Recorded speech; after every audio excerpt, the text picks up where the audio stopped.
Sådan kommer du på Facebook. Det er nemt at komme på Facebook med din nye Samsung Galaxy Mini. Du skal bare hente applikationen via Market. Er det første gang, du bruger Markedet, skal du logge ind med din Gmail-adgang. Når du har hentet Facebook via Market, ligger det klar til brug på mobilens skrivebord. Tryk først på alle applikationer-ikonet nederst til højre. Nu kan du finde Facebook ved at swipe, indtil du finder Facebook-ikonet. Tryk på det og accepter betingelserne. Indtast nu dine Facebook-oplysninger, eller opret en profil, hvis du ikke har en i forvejen. Tryk på Login.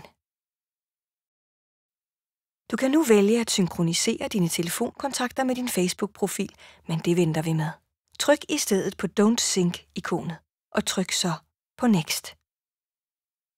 Du får nu nogle nyttige tips på skærmen. Læs dem og tryk Finish.